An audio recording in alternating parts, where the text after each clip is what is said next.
ওকে, তো সবাইকে good evening.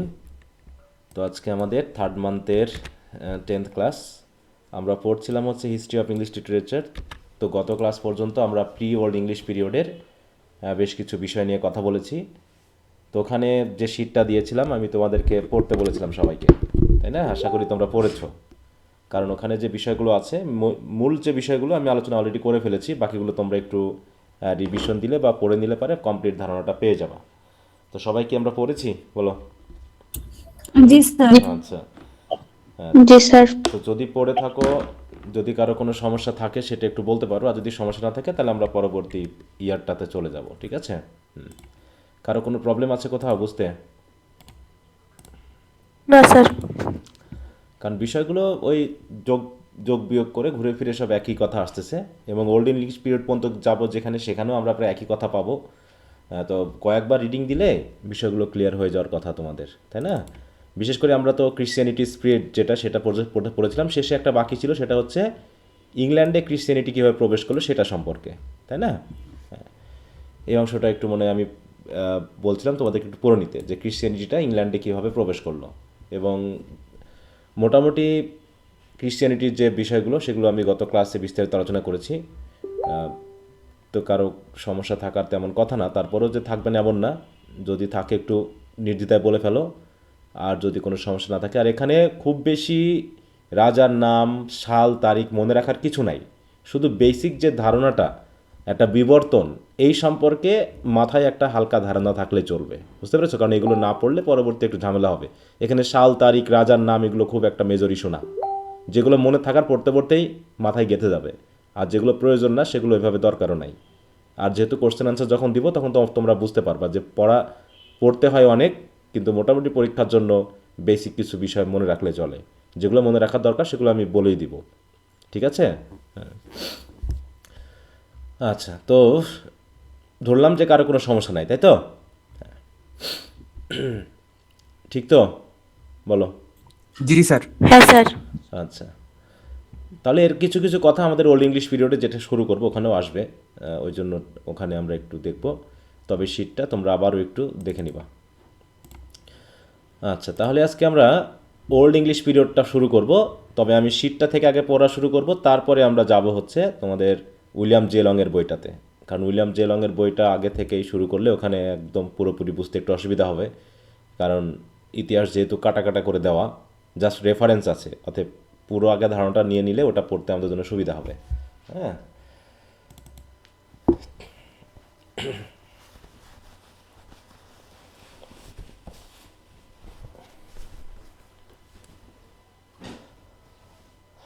আচ্ছা, তো আমরা যেহেতু এখানে early and middle English period, দুটো পিরিয়ডকে একসাথে করা হয়েছে, তাই এখানে কিন্তু আমাদের আলাদা আলাদা দুটো অংশ হবে। একটা হচ্ছে আর্লি বা ওল্ড ইংলিশ পিরিয়ড, আর একটা হবে মিডল ইংলিশ পিরিয়ড, মনে থাকবে?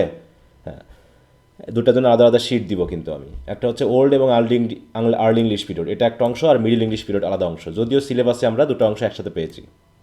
কি বুঝতে পারছো কি বললাম? জি স্যার। কিন্তু হ্যাঁ স্যার। একটা ফোল্ডারেই থাকবে, কিন্তু এগুলো একটা ফোল্ডারেই থাকবে, ঠিক আছে? একটা ফোল্ডারে আমি দিয়ে দিব। হ্যাঁ, বলো। আসলে যে শীতটা মানে আমাদের তো বই দিয়ে দেওয়ার কথা ছিল, এটা কি আরো 1-1.5 মাস সময় নিবে?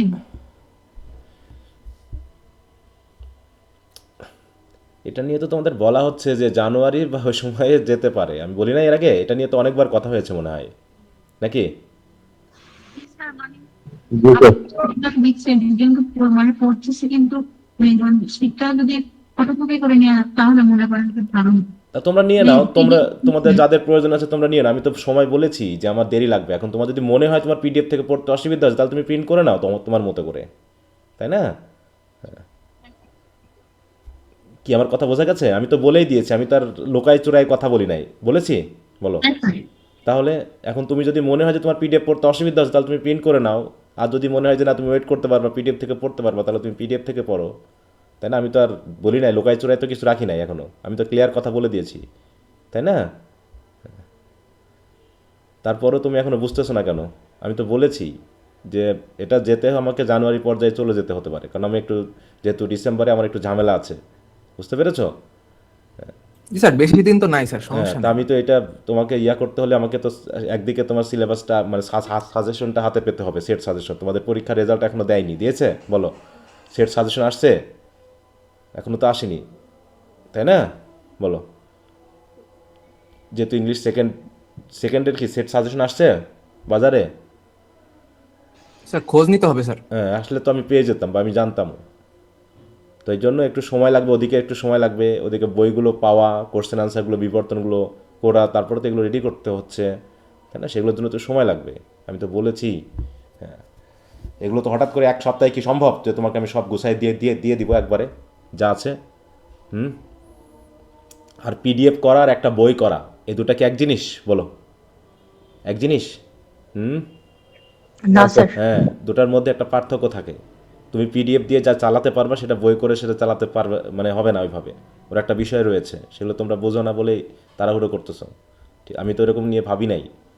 তাহলে তো আগে থেকে করতাম, যেহেতু তোমাদের কাছ থেকে জিনিসটাকে সাজিয়ে আমাকে করতে হবে, সময় লাগবে এটা, বুঝতে পারছো? এটা নিয়ে তো একবার বলা হয়েছেই, তারপরেও কেন তোমরা মানে করছো? যদি কারো মনে হয় যে পড়তে পারছো না, তাহলে আগের মতো করে তোমরা প্রিন্ট করে নিয়ে পড়তে থাকো, তোমার তখন আর নেওয়া লাগবে না আমার কাছ থেকে। তুমি যদি প্রিন্ট আগে থেকে যদি করে নাও, তারপর যখন যেগুলো হবে না সেগুলো নিবা, ঠিক আছে? আচ্ছা, তো দেখো, political history of old English period. Old বা এটাকে আমরা বলে থাকি আর্লি, ওল্ড বা আর্লি ইংলিশ পিরিয়ড। কেন এটা ইংলিশ পিরিয়ডের মধ্যে পড়লো? কারণ রোমান সাম্রাজ্যের অধীনতা থেকে বের হয়ে এসেই তো ইংলিশ সোসাইটির নিজস্বতা পেল, তাই না? ব্যাপারটা এরকম না, বলো? এবং জি স্যার। হ্যাঁ, এটা বলা হচ্ছে কি, প্রধানত 450 বলা হলেও আরও বেশি সময় লেগেছে রোমান সাম্রাজ্যের অধীনতা থেকে বের হয়ে আসতে, আরও কিছু সময় লেগেছে, কিন্তু মোটামুটি মাঝামাঝি একটা সময় নিয়ে নেওয়া হয়েছে। এটা এক্স্যাক্ট কোনো টাইম না, 450 থেকে এত, এটা একটা এক্স্যাক্ট টাইম না যে এর ভিতরে এই সময়ে ঘটেছে একদম এক্স্যাক্টলি, ব্যাপারটা এরকম না। তারপরে যেহেতু আমাদের হিস্ট্রিয়ানরা বিভিন্ন সময়ে বিভিন্নভাবে দেখিয়েছে, তো এই রেঞ্জটাকে আমরা ধরে নিতে পারি যে ওল্ড ইংলিশ পিরিয়ড বা আর্লি ইংলিশ পিরিয়ডের টাইম রেঞ্জটা হচ্ছে কত, 450 থেকে 1066 পর্যন্ত। 64। হ্যাঁ, এইটাকে খেয়াল রাখবা। এছাড়া আরও যদি কম বেশি থাকে তা সেটা আর মনে রাখার দরকার নেই, জাস্ট এটা মনে রাখলে হবে। কোনো জায়গায় 460 থাকতে পারে, কোনো জায়গায় 420 থাকতে পারে, কোনো এরকম থাকতে পারে। তা তোমরা আপাতত 450 থেকে 1066 এটাই খেয়াল রাখবা। যদিও কথাটা বলছে রাফলি বা অলমোস্ট। রাফলি, রাফলি মানে কি? এক্স্যাক্টলি নাকি প্রায়? কোনটা? রাইট। প্রায় স্যার। প্রায়। প্রায়। হ্যাঁ, তা তোমরা এই শব্দটা ইউজ করতে পারো, ঠিক আছে? তো অ্যাপ্রক্সিমেটলি বা রাফলি বা অলমোস্ট, ঠিক আছে, বা নিয়ারলি, এরকম একটা বা অ্যারাউন্ড, এরকম কথা রাখলে একদম এক্স্যাক্টলির কথাটা আসে না। তো যাই হোক, আমরা আপাতত পরীক্ষা আসলে আমরা 450 থেকে 1066 যদি ব্রিফ কোশ্চেনে আসে এরকম যে what is the time range বা ডিউরেশন অফ ওল্ড ইংলিশ বা আর্লি ইংলিশ পিরিয়ড, তখন এই টাইমটা দিয়ে দিবা, সমস্যা হবে না। ওকে, তো দেখো বলছে স্যার আমরা পার্ট এ কোশ্চেনে কি স্যার রাফলি লিখতে পারবো স্যার? আমি তো বললামই, লিখলে লিখবা, না লিখলে না লিখবা, কোনো সমস্যা নেই, জি স্যার, বুঝতে পারছি। ঠিক আছে? ওটা নিয়ে কোনো সমস্যা না। তাই বলছে এটা একটা ডেট আছে, এটা এক্স্যাক্ট ডেট আছে, কারণ এখানে একটা ঘটনা ঘটেছিল, যুদ্ধ ঘটেছিল, সেটার জন্য এটা ঠিক আছে, কিন্তু তার আগের অংশটুকু কোনো এক্স্যাক্টলি কিছু বলার সুযোগ নেই যে এই সময়ে এই ঘটনাটা ঘটেছিল বা এটা কেন আমি এই সালটা ধরলাম, এরকমভাবে বলা যাবে না, ঠিক আছে?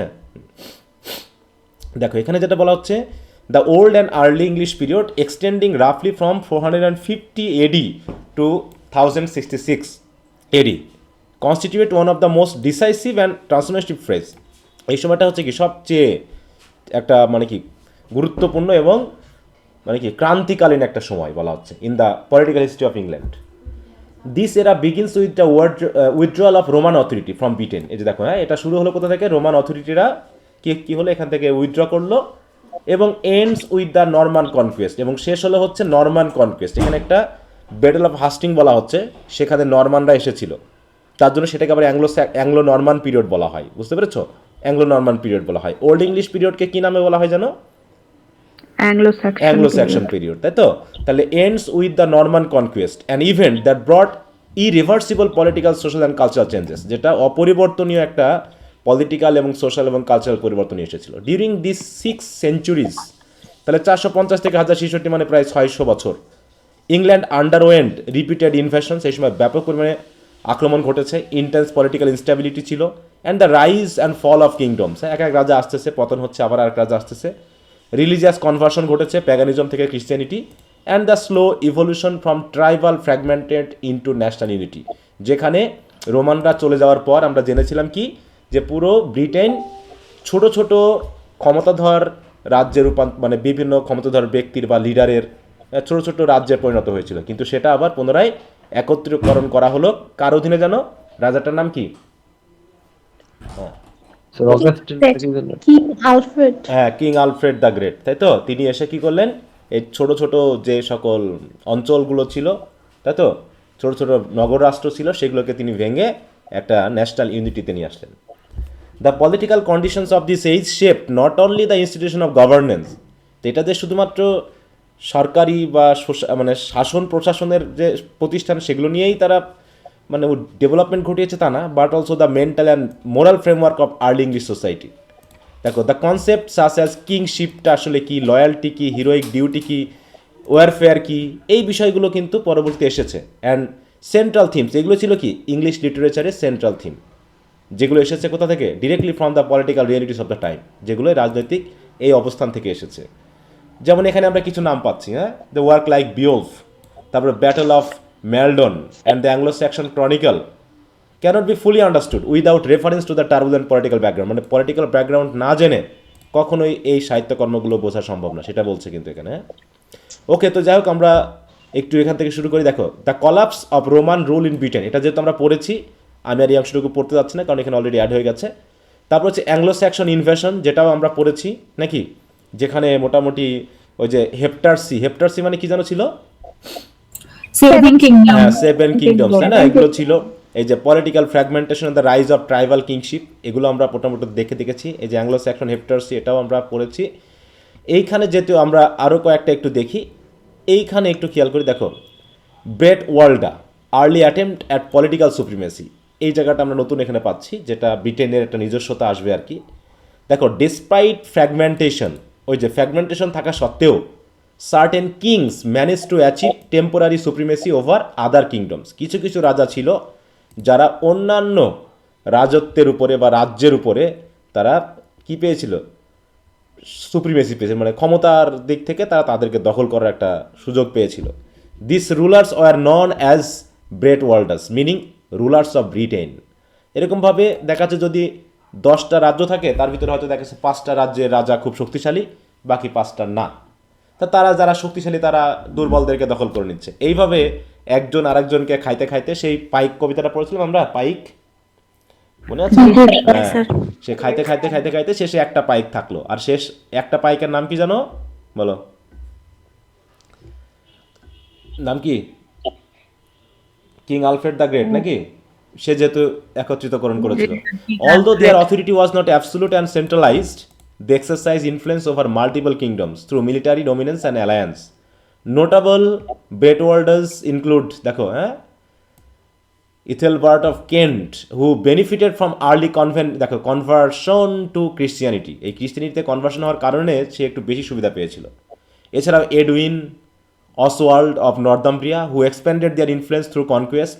এছাড়াও Offa of Mercia, whose power extended over much of southern England.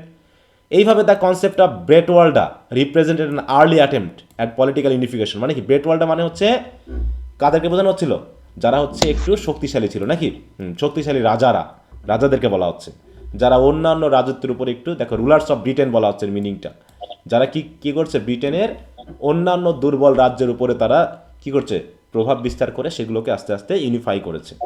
Although true unity remained এলুসিভ, যদিও সত্যিকারে আসলে ইউনিটি সম্ভব হয়নি তখনও, কারণ 5 জন যদি শক্তিশালী থাকে তাহলে এখানে যুদ্ধ হবে, কিন্তু কেউ কাউকে দখল করতে পারবে না, এরকম একটা ব্যাপারটা। কিন্তু যখন দুর্বলগুলো হয়তো এদের ভিতরে ইউনাইটেড হয়ে গেছে। তাই বলছে দ্য ক্রামিং of Christianity and political influence, ওই যে ইংল্যান্ডে যে ক্রিশ্চিয়ানিটি আসলো, এই জায়গাটা কিন্তু একটা বড় ধরনের প্রভাব বিস্তার করে। One of the most transformative political developments of old English period was the introduction of Christianity in, দেখো, 597 AD আমরা জেনেছি Saint Augustine arrived in Kent on a mission sent by Pope Gregory the Great. King Ethelbert of Kent accepted Christianity and his conversion encourage other rulers to follow. হ্যাঁ, তাহলে তিনি প্রথম Christianity গ্রহণ করেন এবং তার জনগণকে ক্রিশ্চিয়ান রিলিজিয়ন গ্রহণ করার জন্য উৎসাহিত করেন, এবং অন্যদেরকেও, অন্য যারা রুলার ছিল তাদেরকেও তিনি কনভার্ট করেন। Christianity strengthen kinship by providing divine legitimacy to political authority. হ্যাঁ, তিনি ধর্মকে গ্রহণ করে, ক্রিশ্চিয়ানিটি গ্রহণ করার মাধ্যমে করলেন কি, তিনি দেখালেন যে রাজারা হচ্ছে কি, বলো, রাজারা হচ্ছে পৃথিবীতে গডের রিপ্রেজেন্টেটিভ। এই সুযোগটা তারা কিন্তু ক্রিশ্চিয়ানিটিকে ব্যবহার করলো, ক্রিশ্চিয়ান রিলিজিয়নটাকে ব্যবহার করে তারা এটা প্রচার করতে শুরু করলো। দেখো যে kings were now seen as God's representative on earth, অতএব রুলিং বাই ডিভাইন হুইল, অতএব রাজারা যা বলবে সেটা কি ডিভাইন রুল। ঠিক আছে, তো এটার বিরুদ্ধে কোনো কথা বলা যাবে না, এই সুযোগটা তারা নিয়ে নিল। This religious sanction increase obedience and political stability. Christianity also introduce written law codes, তারপর রিপ্লেক্সিং পিওরলি ওরাল ট্রেডিশন। আগে যে ওরাল ট্রেডিশন ছিল সেগুলোর পরিবর্তে নতুন নতুন ক্রিশ্চিয়ান রিলিজিয়ন বেসড কিছু আইন তৈরি হয়ে গেল, লিখিত আইন তৈরি হলো। এই জন্য কী হচ্ছে, আস্তে আস্তে ইউনিফিকেশনটা সহজ হচ্ছে। The church become a powerful political institution. Church হয়ে গেল কি, রাজনৈতিক একটা বড় সংগঠন। Acting as an adviser to the king, এবং তারা কি করতো কি, রাজাকে কি পরামর্শ দিত, a unifying force across kingdoms. হ্যাঁ, এবং তারা কি করছে, পরামর্শের মাধ্যমে সকল রাজাকে একটা চার্চের অধীনে নিয়ে এসে তারা কি করছে, দেশকে একত্রিতকরণের একটা সুবিধা পেয়েছে এবং রাজনৈতিক যে ক্ষমতাটা, পাওয়ারটা, সেটা কেন্দ্রীভূত করতে পেরেছে আর কি। এছাড়াও মোনাস্টারিজ এমার্জড, মোনাস্টারি, চার্চের অধীনে মোনাস্টারি শুরু হয়ে গেল, যেখানে ধর্মীয় শিক্ষা দেওয়া হতো। As centres of learning, literacy and administration. They preserve political history through chronicles, এবং রাজনৈতিক ইতিহাসগুলোকে তারা এরকম ক্রনিকল লেখার মাধ্যমে কি করে রাখতো, সংরক্ষণ করে রাখতো। যার ভিতরে আমরা একটা পাচ্ছি কি, দ্য অ্যাংলো স্যাক্সন ক্রনিকল, যেটা হচ্ছে কি রেকর্ড ইভেন্টস ইয়ার বাই ইয়ার। এটা হচ্ছে রাজাদের ইয়ার বাই ইয়ার একটা রেকর্ড, কোন রাজা কখন এসেছে, তাদের শাসন ব্যবস্থা কী ছিল, এরকম আর কি। And provides invaluable insight into the political history of the age, এবং এটা পড়ার মাধ্যমে আগে রাজারা কী করে গেছে, কেমন ছিল, এগুলো সম্পর্কে একটা মানে কি, একটা মানে অমূল্য একটা ইনসাইট যেটা বলা যায়, হ্যাঁ, একটা ভালো ধারণা পাওয়া যায় আর কি। তাহলে এখানে আমরা দেখলাম যে ক্রিশ্চিয়ানিটি ইংল্যান্ডের রাজনৈতিক ইতিহাসে একটা বড় ধরনের প্রভাব বিস্তার করে। তাহলে ক্রিশ্চিয়ানিটি আসলো কার মাধ্যম দিয়ে, কোন সেই সেন্টের নাম কি, সেন্ট অগাস্টিন। Saint Augustine. আর সেই সময় পোপ ছিল কে, রোমের গ্রেগরি, তাই তো, পোপ গ্রেগরি দ্য গ্রেট। এবং প্রথম ক্রিশ্চিয়ানিটি গ্রহণ করে কোন রাজা, এথেলবার্ট অফ কেন্ট, তাই তো। আচ্ছা, তারপর তার মাধ্যমে অন্যান্য রাজারা গ্রহণ করতে শুরু করে। আর যখন আস্তে আস্তে ক্রিশ্চিয়ানিটি বেড়ে যাচ্ছে, তখন মোটামুটি চার্চের ক্ষমতা বেড়ে যাচ্ছে, এবং চার্চ রাজা মিলে জনগণকে সহজে শাসন করতে পারতেছে এখন। কারণ কি, মানুষের বিশ্বাসকে নিয়ন্ত্রণ করা গেলে রাজনৈতিক ক্ষমতাটা আরও বেশি সহজে নিয়ন্ত্রণ করা যায়। ঠিক আছে, কারণ এটা তো আর কোনো ধর্মীয় ক্ষমতার কি বাহ্যিক কোনো ব্যাপার আছে, বলো, বাহ্যিক কোনো ফিচার আছে ধর্মীয় ব্যাপারটার? এটা হচ্ছে একটা বিশ্বাসের ব্যাপার, তাই না? বিশ্বাসটাকে নিয়ন্ত্রণ করতে পারা মানে মানুষকে আরও বেশি নিয়ন্ত্রণ করতে পারা। যাই হোক, Northumbrian supremacy, power and cultural achievement. দেখো, হ্যাঁ, ডিউরিং দ্য 7th century নর্দাম্ব্রিয়া, এইখানে হচ্ছে সবচেয়ে ভালো, বেশি করে খেয়াল রাখবে এই নামটা, নর্দাম্ব্রিয়ান লিটারেচার একটা শুরু হয়, নর্দাম্ব্রিয়ান একটা মোনাস্টারি শুরু হয় তার উপর ভিত্তি করে। হ্যাঁ, দেখো নর্দাম্ব্রিয়া কি একটা জায়গার নাম, তাই না? তাই বলছে ইংল্যান্ডের একটা পাওয়ারফুল কিংডম হিসেবে প্রতিষ্ঠিত হয় হচ্ছে নর্দাম্ব্রিয়া। দেখো, emerged as one of the most powerful kingdoms in England under rulers such as Edwin or Oswald.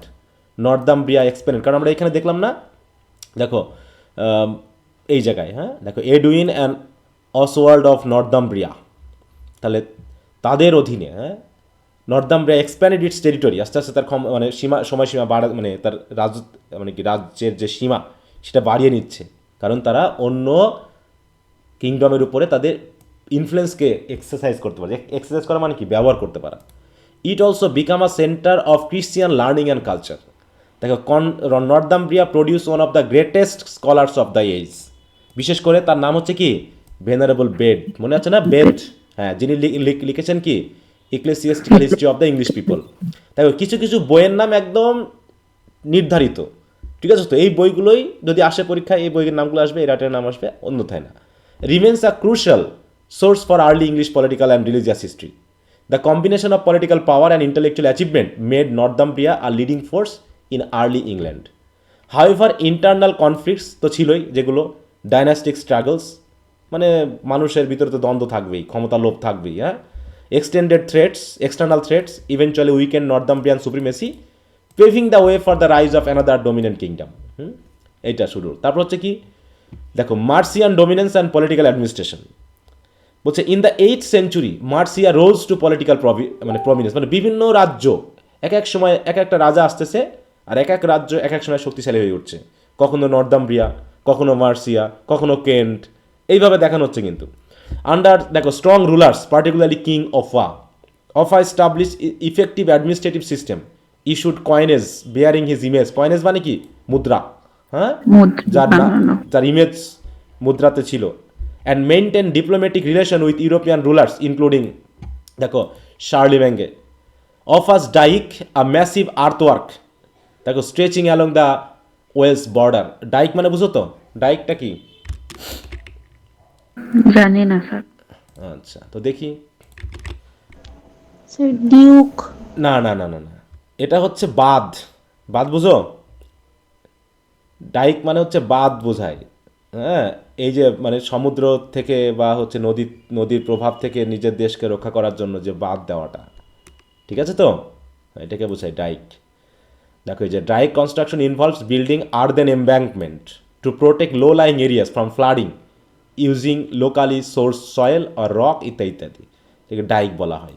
সেটা তিনি বানিয়েছেন। তারপর Offa's Dijk a massive earthwork stretching along the Welsh border symbolize Mercian authority. হ্যাঁ, এটা দিয়ে বোঝা যায় যে তার একটা অথরিটি ছিল, তিনি দেশের জন্য ভাবতেন, সমাজের জন্য ভাবতেন। এবং symbolize Mercian authority and territorial control. Mercia's dominance demonstrated the increasing sophistication of Anglo Saxon political organisation and the possibility of centralise authority. মানে অথরিটিকে বা পাওয়ারকে সেন্ট্রালাইজ করার একটা মানে ব্যাপার আমরা এর ভিতর দেখলাম। পরবর্তী যেটা ঘটলো, এটা আরও বেশি গুরুত্বপূর্ণ একটা ঘটনা। ভাইকিং ইনভেশনস আর নিউ পলিটিক্যাল ক্রাইসিস। এমনিতে তো অ্যাংলো স্যাকশনরা এখানে এসে এইভাবে তো রাজ্যকে পরিচালনা করছিল বিভিন্ন ছোটো ছোটো কিংডমে, কিন্তু ভাইকিংরা আবার আসলো। ভাইকিং মানে বুঝো কারা? ভাইকিং কারা বুঝি আমরা? জলদস্যু। হ্যাঁ, একটু জলদস্যু টাইপের, ঠিক আছে তো।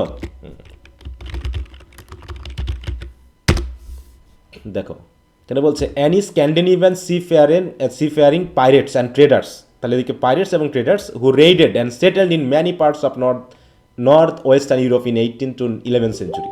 এই সময় তারা বিভিন্ন সময় তারা নৌপথে আসতো স্ক্যান্ডিনেভিয়ান কান্ট্রিতে, যে এরকম হ্যাঁ হ্যাঁ ব্যবসায়ী বা হচ্ছে জলদস্যু, দুই ধরনের মিলে একসাথে বলা হচ্ছে। হ্যাঁ, দেখো ভাইকিংস তার এরকম নৌকা নিয়ে আসতো, এসে আক্রমণ করতো, সম্পদ দখল করতো বা রাজ্য দখল করে নিয়ে চলে যেত। এই তাহলে তারা আবার এটা কিন্তু এর আগে আক্রমণ করেছিল, বিশেষ করে তোমার ইয়ারা চলে যাওয়ার পরে, তাই না, রোমানরা। কিন্তু এখানে আবার শুরু হলো। দেখো from the late 18th century England faced a new and severe political challenge from Viking invaders from Scandinavia. Scandinavia বলতে আমরা কোন অঞ্চলের দেশ মানুষগুলোকে বুঝি? এখন স্ক্যান্ডিনেভিয়ান কান্ট্রি কোনগুলো জানো?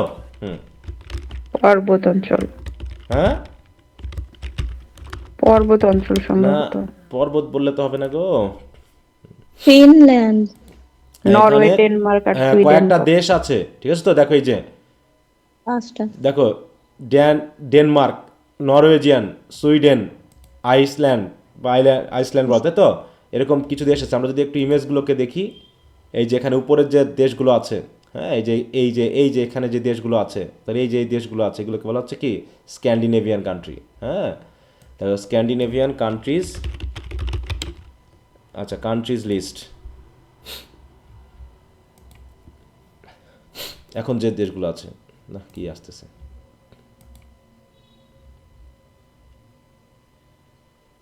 দেখো হুইচ কান্ট্রিজ আর কল্ড। হ্যাঁ, ইন জেনারেল স্ক্যান্ডিনেভিয়া ডেনর্স নরওয়ে, সুইনল্যান্ড মানে সুইডেন, ডেনমার্ক, এছাড়াও দেখো ফিনল্যান্ড, আইসল্যান্ড, এগুলো হচ্ছে কি আমরা স্ক্যান্ডিনেভিয়ার কান্ট্রি বলতে পারি। ম্যাপটা কোথায় গেল? জি স্যার, এই পাঁচটাই স্যার। যদিও 5টাকে মেনলি ধরা হয় ওয়ার্ল্ড ম্যাপে, যদি দেখো কোথায় আছে এরা, তাহলে আমরা বুঝতে পারবো একটু। হ্যাঁ, যে কোন জায়গাতে আছে, ইংল্যান্ড থেকে তারা কত দূর, এটা একটু নলেজে নিয়ে আসা দরকার। ম্যাপ পড়তে হবে, ইতিহাস পড়তে হলে একটু ম্যাপ সম্পর্কে ধারণা রাখতে হবে, তাহলে ভালো হয় আর কি। দিকে ইউরোপের। হ্যাঁ, এই যে দেখো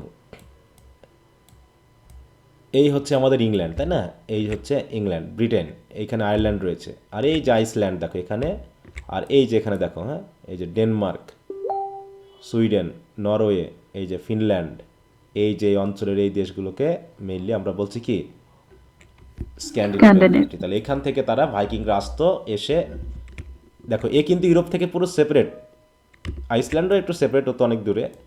এ দেখো মেনল্যান্ড থেকে এইখান দিয়ে সেপারেট এই অংশটুকু। এখানে অবশ্য আয়ারল্যান্ড আছে, আয়ারল্যান্ডের আমরা একটা স্টোরি পড়েছি না, ইয়া পড়েছি না, sir Riders to the sea. Riders to the sea পড়েছি, রাইডার্স টু দ্য সি পড়েছি। তো এখানে সেটা দেখো, দ্য ভাইকিংরা আসছে কোথা থেকে, স্ক্যান্ডিনেভিয়া থেকে। ইনিশিয়ালি ভাইকিংস রেইডস টার্গেটেড মোনাস্টারিজ, তারা মোনাস্টারিগুলোকে টার্গেট করেছে না, সেখানে যেহেতু সম্পদ থেকে শুরু করে এগুলো পাওয়া যাবে। তারপরে coastal settlement exploiting their wealth and vulnerability. The famous attack on Lindisfarne in 793 shocked Christian England. এই এর উপরে যে আক্রমণ মোনাস্টারি, হ্যাঁ বিভিন্ন মোনাস্টারি তারা আক্রমণ করেছে।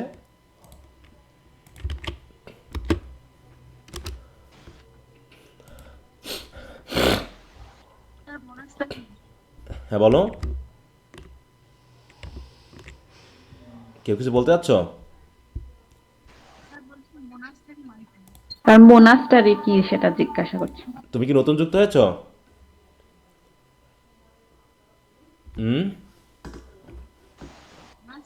তাহলে এর আগের ক্লাসগুলো কি মোনাস্টারি মানে কি? মোনাস্টারি মানেটা কি নিয়ে এটা কি আলোচনা হয়নি গত ক্লাসগুলোতে, দুটা ক্লাসে? জি স্যার। জি স্যার ওকে। হ্যাঁ, নওগাঁর সে পাহাড়পুর নিয়ে কথা বলা হলো। দেখছো ক্লাসগুলো তোমরা দেখো না, এই জন্য তো বললাম যে তোমাদের নিয়ে বিপদ, কারণ আজকে নতুন যুক্ত হয়েছো, আগে দুটা ক্লাস করোনি, মানে ইচ্ছা মতো চলতেছো। এই জন্য আমি তো বলেছি যে 10টা ক্লাস হয়ে যাবে, যাদের মনে হবে যে তোমরা নিয়মিত ক্লাস করতে পারছো না, লাইভ হোক আর রেকর্ড ক্লাস হোক, তোমরা দয়া করে পরের ব্যাচে যুক্ত হবে না, মানে পরের মাসে আর যুক্ত হবে না, মনে থাকবে? কারণ এগুলো নিয়ে সুন্দরভাবে আলোচনা করা হয়েছে, মোনাস্টারি কী জিনিস সেটা ছবি সহ দেখানো হয়েছে, হয়নি? বলো, দেখাইছে কি? জি হ্যাঁ, স্যার। তারপর তুমি এখন জানো না যে মোনাস্টারি কী জিনিস, এখন তো কিছুই বুঝবা না। অন্তত এটা পড়তে এসে তোমরা অনেকেই আছো যারা বুঝবাই না কিছু, পরে বলবো স্যার কি পড়ায় বুঝি না কিছু। হ্যাঁ, দেখো মোনাস্টারি কি এখানে মিনিং সহ দেখানো হয়েছে। তোমাদের জন্য আমার পড়াশোনার বিদ্বেষ তৈরি হয়, জানো? এই তোমরা যারা আছো, যারা রেগুলার ক্লাস করো না, রাগারাগি পর্যন্ত করতে হয় যারা রেকর্ড ক্লাস করে, এই যারা রেগুলার করে তাদের উপরে, তোমাদের জন্য। এরা রাগের ইয়া ঝাড়িগুলো খায়, আর তোমরা তো সাধু বাবা আছো। হ্যাঁ, ঘরে বসে চুপচাপ বসে থাকবা, ক্লাস করতে ভালো লাগে করবা, নাহলে যে এখন যুক্ত হয়েছে দেখো কয়জন আছে, দেখি তো লাস্টে কয়জন থাকে, কয়জন আছো এখন ক্লাসে, বলো তো একজন, কয়জন আছো? 64 জন। হ্যাঁ, কতজন স্টুডেন্ট আছে? 68 জন স্যার। 68 জন, তার মধ্যে দুই আরও বাদ দাও, 66 জন আছো। বাকিদের তো ক্লাস করা লাগবে না নাকি? তারা যদি এর ভিতরে 64 জন আছো, 62 জন আছো, এর ভিতরে মেনলি কমপক্ষে 30 জন আছো যারা আগের দুটা ক্লাস রেগুলারলি কেউ করেনি। 50% আছো যারা রেগুলার করনি আগের যে দুটা ক্লাস। ঠিক আছে? তো আজকে মন চাইছে একটু করতে আসছো, দেখি স্যারে কি বলে। তোমরা দয়া করে ক্লাস করো না এবং গ্রুপে থেকো না, তোমাদের জন্য আমার পড়াশোনা খুব ডিস্টার্ব হয়, আমার খুব মাথা ব্যথা করে। টিনটার্ন এবেতেও তো পড়ানো হয়েছিল হ্যাঁ, মোনাস্টারি। তো বললাম তো কিছুই ক্লাস না করলে তো এরকমই হবে। এই একটা প্রশ্ন থেকে বোঝা যায় যে তুমি কতখানি ক্লাস করো। দেখো মোনাস্টারি হচ্ছে কি একটা রিলিজিয়াস একটা বিল্ডিং, যেখানে মংস বা নানেরা থাকে, যারা সেখানে ধর্মীয় কি করে বলো, শিক্ষা দীক্ষা গ্রহণ করে। এই যে এরকম বিল্ডিং বাড়ি, হ্যাঁ মোনাস্টারিগুলো এরকম বিল্ডিং বাড়ি বলা হয়, এই যে এরকম থাকে। বৌদ্ধদের, ক্রিশ্চিয়ানিটিতে এরকম মোনাস্টারি আছে, যেখানে কারা থাকে, রাজনীতিবিদরা থাকে এইসব জায়গাতে। সন্ন্যাসীরা থাকে। তারা থাকে, হ্যাঁ, যারা ধর্মীয় উদ্দেশ্যে নিজের জীবন বিলিয়ে দেয়, তারা জাগতিকতা ত্যাগ করে এবং ধর্মকাজই করে। ঠিক আছে? তো এরকম একটা মোনাস্টারির নাম হচ্ছে কি, এই যেটা, হ্যাঁ দেখো লিন্ডিসফার্নি বা ফার্ন, অলসো নন অ্যাজ হলি আইল্যান্ড, যেটাকে হলি আইল্যান্ড বলা হয়। কোথায় অবস্থিত?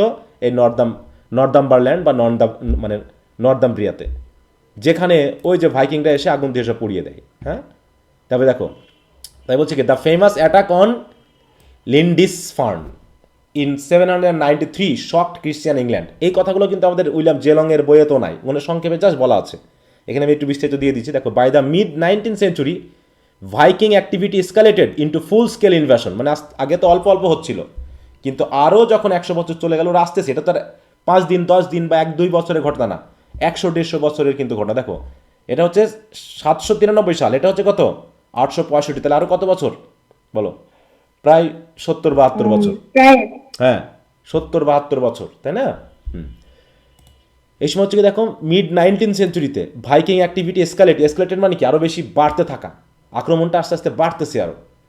And in 1865 AD the great heathen army, মানে ওই নাম, তারা করলো ইনভেডেড ইংল্যান্ড, ক্যাপচারিং নর্দাম্ব্রিয়া, পুরো নর্দাম্ব্রিয়াকে দখল করে নিল, সাথে সাথে east Anglia and larger parts of Mercia, ওই যে হেপটারসিপ যে কিংডমগুলো ছিল এগুলোকে তারা পুরো দখল করে নিল। Much of England came under Danish rule control, কারণ ওই যে তারা ডেনমার্ক বা এই জাতীয় জায়গা থেকে আসছে, পুরো ড্যানিশ কন্ট্রোলে চলে আসলো। ড্যানিশ বলতে কোন দেশের মানুষকে বোঝানো হয়? ডেনমার্ক, তাই তো। ফর্মিং দ্য দেখো Danelaw where Scandinavian laws and custom prevail, তাহলে কি হলো ব্রিটেনের স্থানীয় ল বাদ দিয়ে তারা ওই স্ক্যান্ডিনেভিয়ান যে আইন কানুন ছিল সেগুলো এখানে প্রয়োগ করা শুরু করলো। দেখো আস্তে আস্তে কীভাবে বিবর্তন হচ্ছে।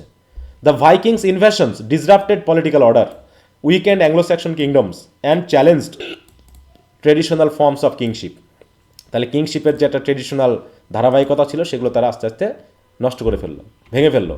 However they also force English rulers to adopt, innovate and strengthen their political institute, তখন তারা করলো কি নিজেদের যে পলিটিক্যাল সিস্টেম সেটাকে গ্রহণ করতে বাধ্য করা হলো। এইভাবে ভাইকিংরা কী করছে, সব দখল করে নিচ্ছে, নষ্ট করে ফেলতেছে। ওই সময় আসলো কি দেখো Alfred the Great, resistant reform and revival. The most outstanding political figure of old English period was King Alfred the Great of Wessex রাজ্যের King Alfred the Great. Alfred face near total defeat at the hands of the Vikings, প্রায় তিনি পরাজিত হয়ে গিয়েছিলেন। Near total defeat মানে কি, প্রায় পরাজিত হয়ে গিয়েছিলেন। But successfully resisted and ultimately defeated them at the battle of Edington 878-এ। এখানে তিনি তাদের এই যুদ্ধে, ব্যাটল অফ এডিংটনে তিনি মোটামুটি তাদেরকে পরাজিত করতে সক্ষম হয়েছিলেন। Alfred introduce significant political and military reforms. He constructed a network of fortified towns known as birds, recognise the army and developed a naval force, মানে তিনি অলরেডি আর্মি এবং নেভাল ফোর্স গঠন করে ফেললেন তার রাজ্যকে প্রোটেকশন দেওয়ার জন্য। He also promoted education and literacy, translating important Latin works into English to educate both clergy and লে পিপল। লে পিপল মানে বুঝো, ক্লার্জি তো বুঝো নাকি? ক্লার্জি মানে কি? বুর্জ, ক্লার্জি মানে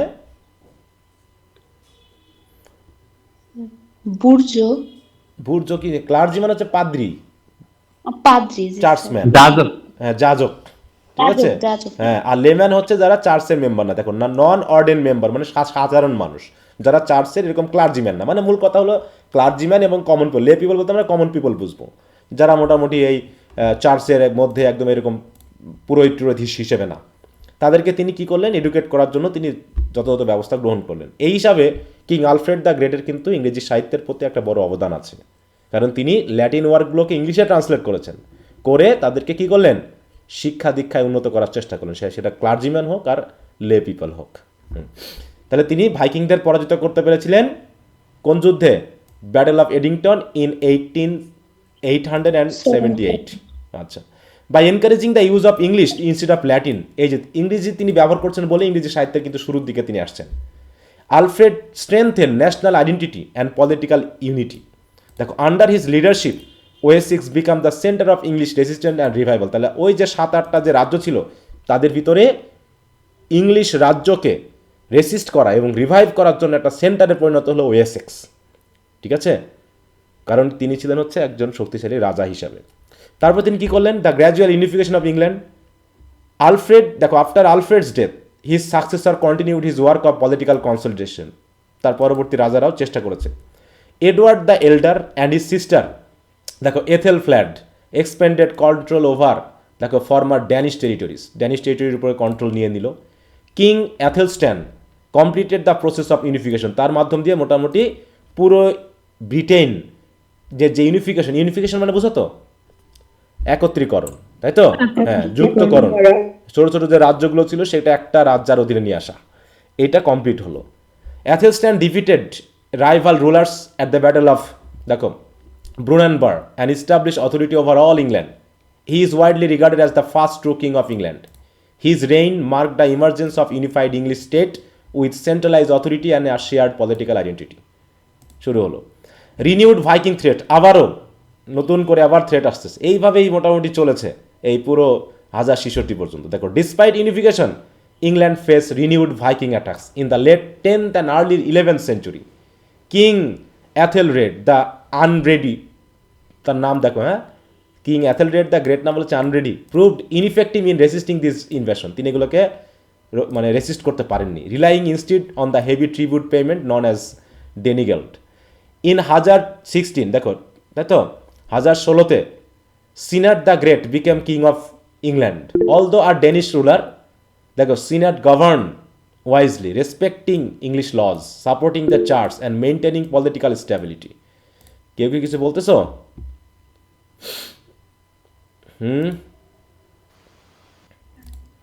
আচ্ছা।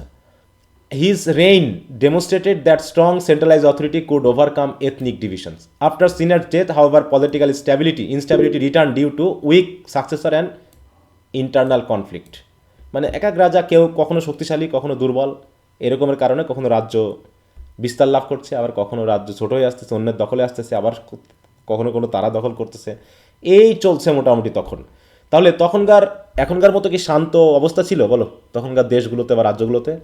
এখন যেমন আমরা শান্ত আছি, হ্যাঁ, মানে সবসময় একটা ভয়ে থাকতো, একটা আতঙ্কে থাকতো মানুষ, কখন কাকে কে হত্যা করে কে রাজ্য দখল করে নিচ্ছে, কে কাকে বন্দি করে নিয়ে যাচ্ছে, মানে কোনো রকম কোনো সিস্টেম ছিল না। কিন্তু এখন মোটামুটি কি মানুষ নিশ্চয়ই মানসিকভাবে কিছুটা হলো শান্তিতে আছে নাকি? হ্যাঁ, তৎকালীন মানুষের মতো অত অশান্তিতে ছিল না। এখন তো সব কিছুর মধ্যে একটা সিস্টেম আছে, সিস্টেমে চলতেছে। যদিও মানুষের রক্তে সবসময় এরকম ক্ষমতার লোভ থাকে, এখনও ক্ষমতার লোভে দেখো দ্বন্দ্ব করেই যাচ্ছে। এসব হচ্ছে সেই তখন থেকে হয়ে আসতেছে, মানুষের জন্ম থেকে হয়ে আসতেছে, পৃথিবীর শুরু থেকে এরকম হয়ে আসতেছে। এদেরকে নিয়ন্ত্রণ করা যায় না। কিছু ক্ষমতালোভী মানুষ সবসময়ই সাধারণ মানুষের জীবনকে উত্তাল করে তোলে, যেটা আমাদের দেশেও ঘটছে না বলো? স্যার আমাদের দেশ সুস্থ হবে কবে স্যার? রাজনীতিবিদরা, হ্যাঁ, আমাদের দেশে জি স্যার, রাজনীতিবিদরা সুস্থ হবে কবে স্যার? কেন? তুমি রাজনীতিবিদ হলে তো একই কাজ করবে, এই জন্য সুস্থ তো আশা করা যায় না। করা যায় বলো? না স্যার। তাহলে তুমি আশা করতেছো কাকে? তুমি নিজে হলেও তো একই কাজ করবা, আমি নিজে হলেও একই কাজ করবো। তাহলে তুমি কাকে আশা করতেছো? শুধু সুযোগটা পাচ্ছি না এই আর কি। সুযোগ পাইলে আমিও তো তাই করবো না বলো তো? স্যার সিস্টেমই এরকম। আমি যদি বললাম যে সুযোগ পেলে তো আমিও করবো, অতএব সুযোগটা পাচ্ছি না বিদায় আমি এত কথা বলতেছি, আমাকে ওই জায়গায় দাও, আমিও ওদের মতো হয়ে যাব, তুমি আবার আগের মতোই থাকবা। ব্যাপারটা ঠিক এরকম, ঠিক আছে? কারণ এটা আমাদের রক্তের সমস্যা, এটা আমাদের মানসিকতার সমস্যা। আমরা কখনোই মানে কি একদম তুমি গরিব মানুষ থেকে দেখো একই চিন্তাভাবনা তাদের ভিতরেও আছে, হ্যাঁ, শুধু সুযোগের অভাব, যে আমি ওই জায়গায় গেলে পারে আমি ওই কাজ করব। কেউ ঘুষ সুযোগ পায় বলে নেয়, আর কেউ হচ্ছে সুযোগ পায় না বলে নেয় না, সুযোগ পাইলে সেও নিত। সুযোগ বুঝে মানে কি, সুযোগ পায় না বলে অনেকে সাধু নাকি, মানে কি অপরাধ না করতে পারার সুযোগ বুঝে অনেকে সাধু, মানে পায় না বলে সাধু থাকে। কিন্তু সাধু থাকাটা সেটাই যেখানে অপরাধের মধ্যে তুমি ভালো থাকতে পারবে, এই হচ্ছে ব্যাপার। বন জঙ্গলে সাধু থেকে একটা ব্যাপার, তুমি যদি বন জঙ্গলে গিয়ে সাধু থাকো সেটা একটা ব্যাপার, আর হচ্ছে তুমি লোকালয়ে কে বারবার করতেছো বলো তো? কারো সমস্যা? হ্যাঁ, তোমাদের কারো সমস্যা? সমীর, তোমার কি সমস্যা হচ্ছে? সমীর কুণ্ডু, তুমি বারবার হাত তুলতেছো, কোনো সমস্যা? তারপরে ওদের দেখতে একটু সমস্যা। হ্যাঁ, বুঝলাম না। আপনি কতটা শেষ করেন, তার টেক্সটে একটা সমস্যা আছে, ওটা বলবেন। তাহলে হাতটা পরে তোলো, তুমি একবার নামাচ্ছ একবার উঠাচ্ছ একবার নামাচ্ছ, এই জন্য সমস্যা না। তুমি এখানেই বলো, এখানে সমস্যা না অন্য অন্য কোথাও সমস্যা? টেক্সটের সমস্যাটা পড়াচ্ছিলেন ওখানে। হ্যাঁ, তা তুমি বলো, এখানেই বলো টেক্সটে কী সমস্যা। হ্যাঁ বলো।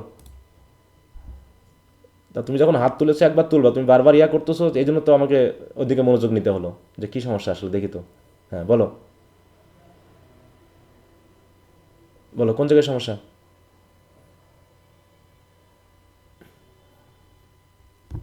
স্যার উনি মনে হয় টেক্সটে স্যার বইয়ের কথা বলতেছে, মনে হয় বইয়ে মনে হয় তার কোনো সমস্যা এরকম। বই তো এখন আমি পড়াইনি, তাহলে বইয়ের কথা আমি যাবো কেন এখন বলো? আমি তো বললামই তো আগে এটা পড়ে নিয়ে তারপরে বইয়ে যাব। তুমি কি পরে যুক্ত হয়েছো? স্যার বই না, after Cnut's death however political instability return, এখানে হচ্ছে কান্স যেটা মানে কান্সটা কি মানে বুঝলাম না দ্য নর্মাল, কোন জায়গায় দ্য এটা কোন নর্মাল, এখানে the Norman confuse the in Old English period, তার আগে হ্যাঁ আফটার কান্স।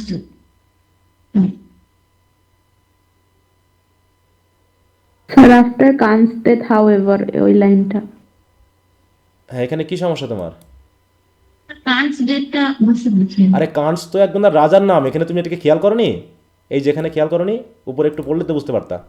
আমি তো আরে কান হ্যাঁ, বল ওটাই বলেছি যে ওটা কি রাজার নাম, রাজাটা কি মারা গেছে মানে বাংলা। মতে এখানে তো বলাই হলো যে সি নাট, এটা কান বলি নাই তো, আমি কান বলেছি? স্যার আমি তো এখানে তো আলোচনা করেই গেলাম যে Cnut the Great became the king of England, এখানে তো হলো নাকি? জি স্যার, উচ্চারণটা করতে পেরেছি, এভাবে চান্স দিয়েছি। না সেটা না, তাহলে ইনি মারা গেলেন কি না গেলেন, এখানে তো বলা হচ্ছে তিনি মারা গেছেন, এখন পরেও তো আর উল্লেখ করার প্রয়োজন হয়নি যে তিনি মারা গেছেন কিনা, এখানে তো বলেই দিয়েছে যে তার মৃত্যুর পরে, নাকি? জি স্যার।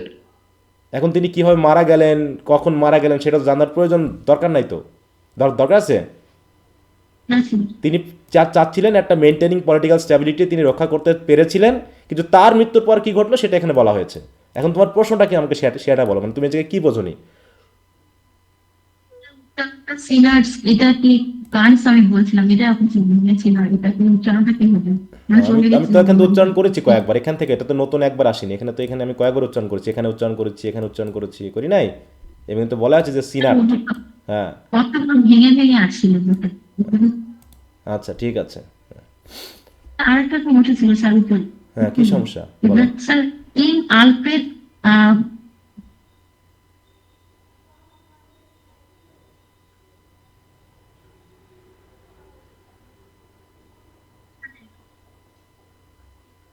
কোন জায়গায় সমস্যা? এটার দিকে ওখানে ছিল, ওখানে ছিল। এগুলো তখনই বলবা, আবার দেখো পিছনে ফিরে গেলে কেমন লাগে বলো। হ্যাঁ কোন জায়গায় সমস্যা? নেটে প্রবলেম ছিল। হ্যাঁ কোন নিচের জায়গায়? দিকে চাপে, নিচের দিকে। হ্যাঁ কোন জায়গায় বলো?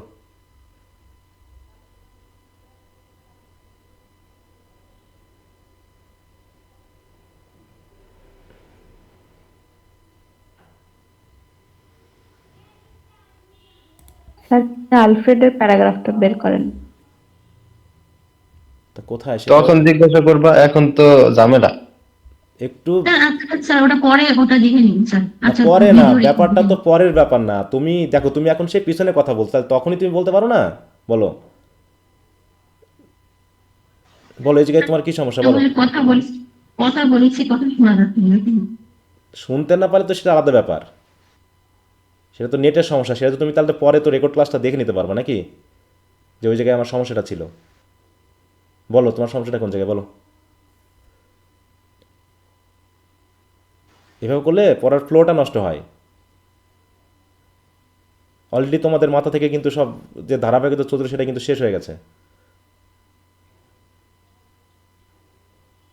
স্যার ওনার নেটওয়ার্ক প্রবলেম, স্যার ওনার কথাটা আসতেছে না এর জন্য।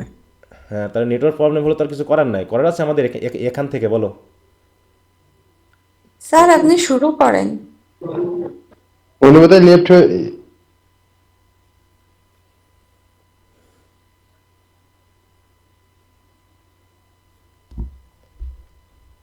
স্যার সে লিখে দিক স্যার, যদি বলতে অসুবিধা হয়।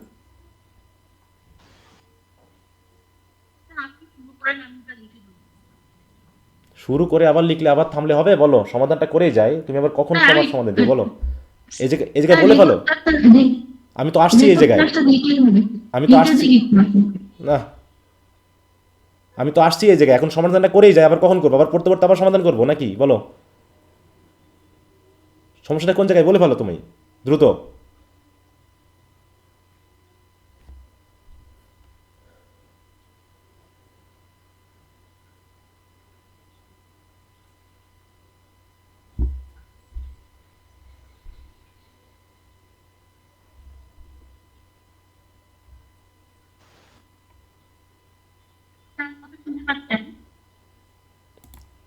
না বলো বলো তোমার সমস্যা বলো, আমি জোরে দিয়েছি sound. He constant a network of 45 towns not as branch, এখানে স্যার বার্নসটা বলতে কি? ওহো, এখানে তো বলাই হলো বার্ন মানে কি, এখানে তো এই পরে তো এই কথাটা তো বলাই হলো যে বার্নটা কাদেরকে বার্ন বলা হচ্ছে। বলো তো তুমি এই জায়গায় মিনিংটা তুমি নিজেই করো। স্যার যারা সেনাবাহিনী মানে লিখেছে তাদেরকে, মানে যারা আরে বাবা, তোমাকে আমি বললাম যে he is a student, student known as Samir. তাহলে এই সমীরটাকে, সমীরটাকে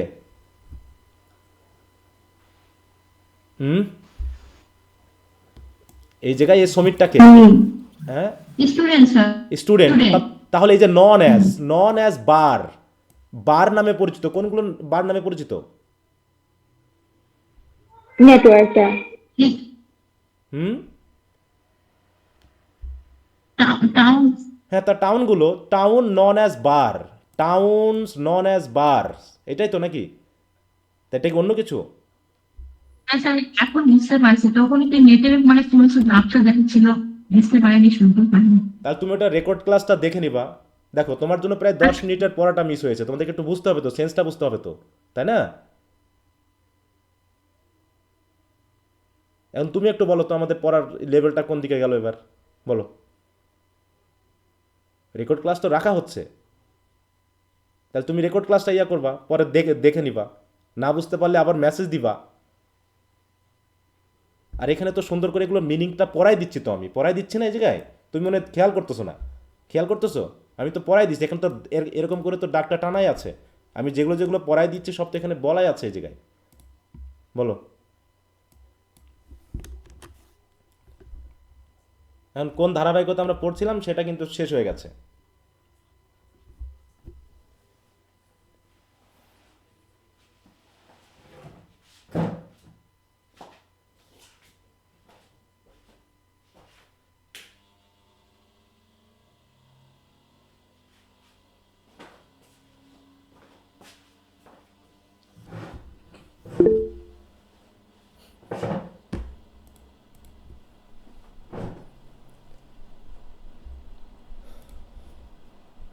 তোমরা এখনো সিস্টেম বোঝনি, তা কি বলবো বলো? শেষ হয়ে যাবে, তারপরে কারো কারো সমস্যা তাহলে সেটা বলবা। মাঝখানে থেকে পড়া করার মানে কি? দেখো, একটা পড়ার যে আমাদের ধারাবাহিকতা ছিল সেটা কি নষ্ট হলো না এখানে? হ্যাঁ, Yes, sir.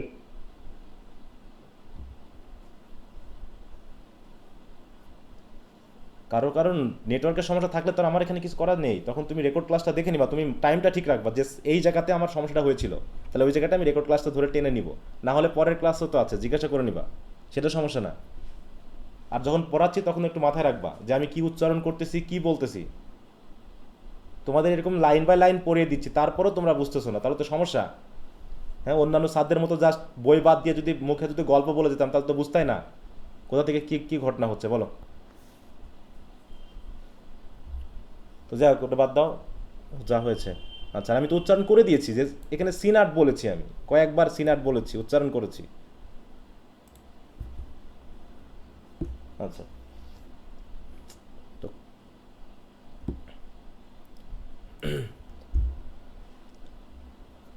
আচ্ছা, তো the Norman conquest and the end of old English period.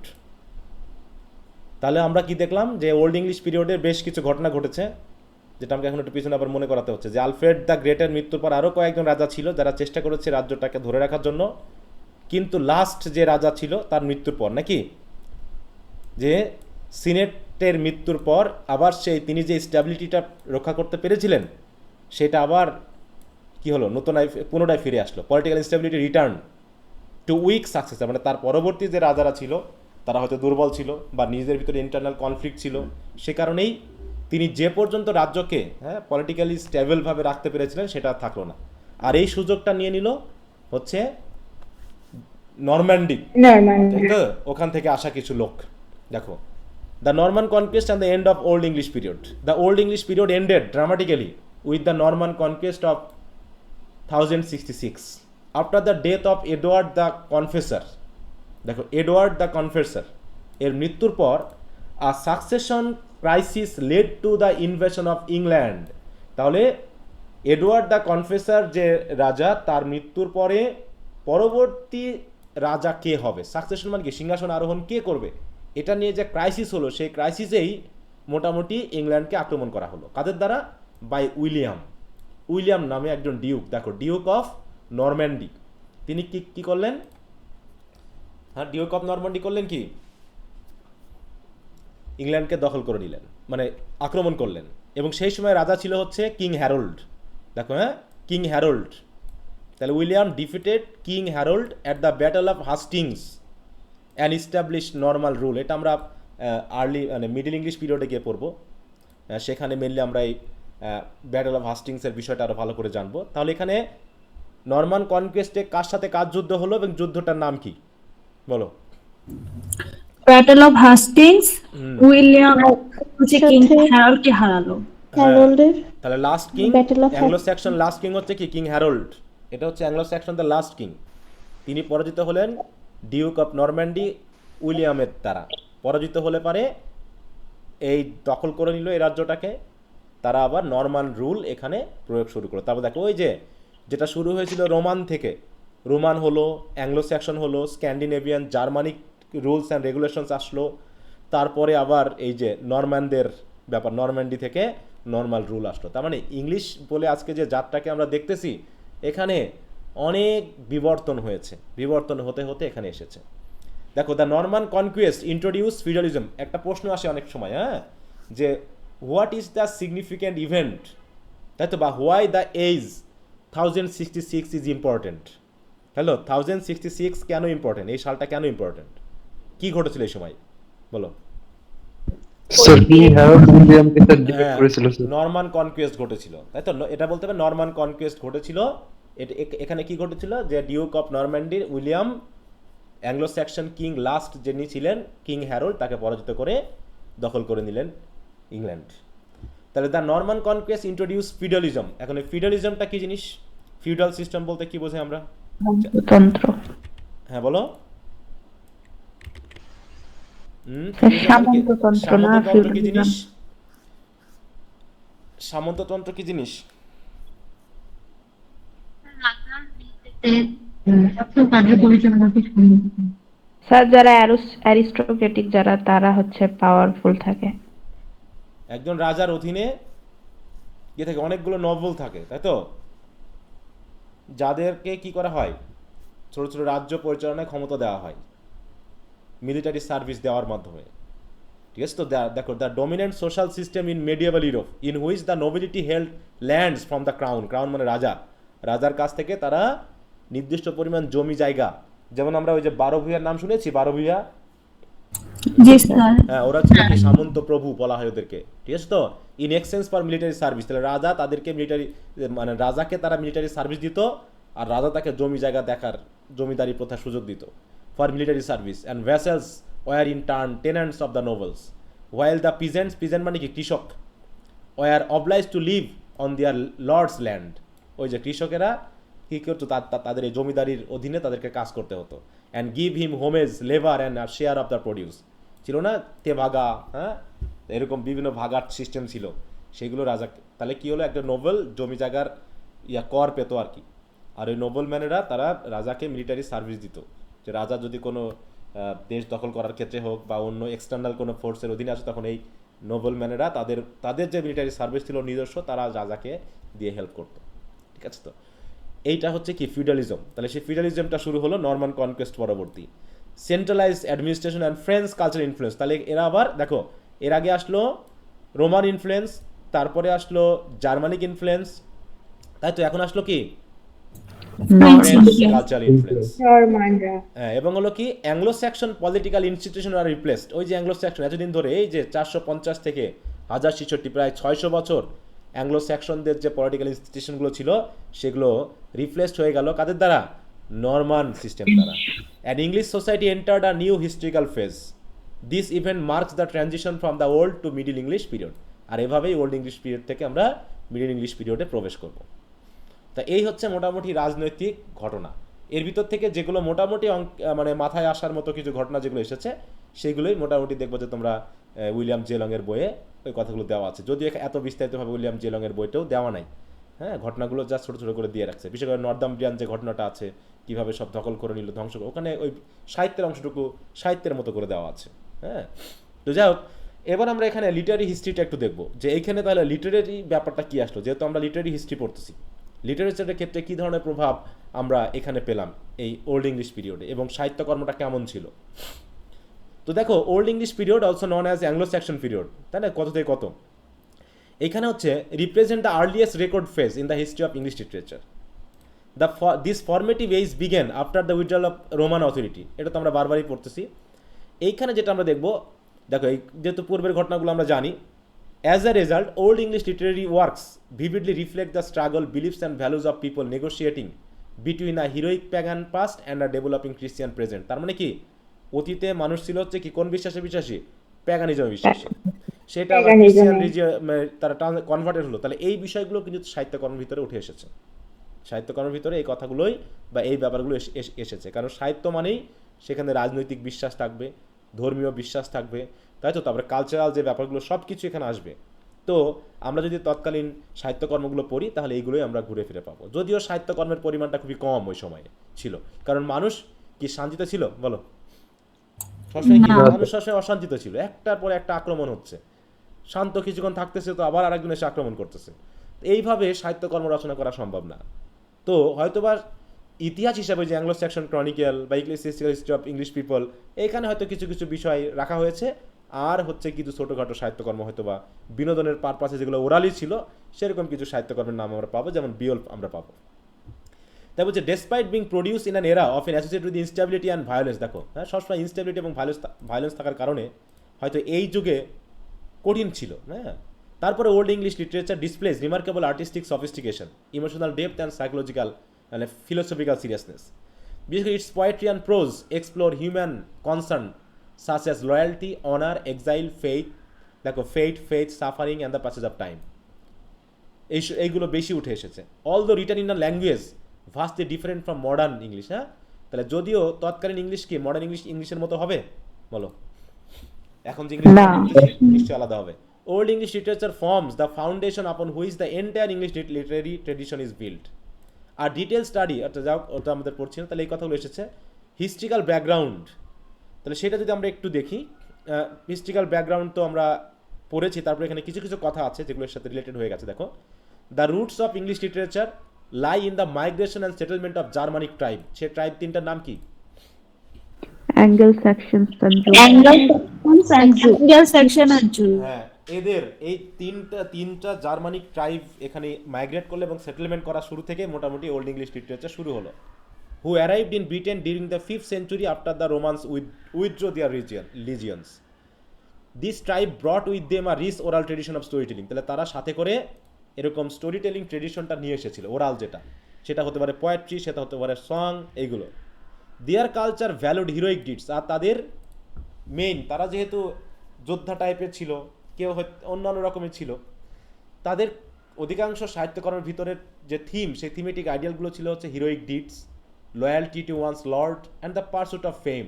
কারণ তাদের উদ্দেশ্য ছিল এরকম, মানে সংসার করা তাদের উদ্দেশ্য ছিল না, তাদের উদ্দেশ্য ছিল যুদ্ধ, বিগ্রহ, দখলদারিত্ব, এইগুলোই। আর এইগুলোই হয়ে যায় all of which became central theme in English, দেখো আর্লি ইংলিশ লিটারেচার।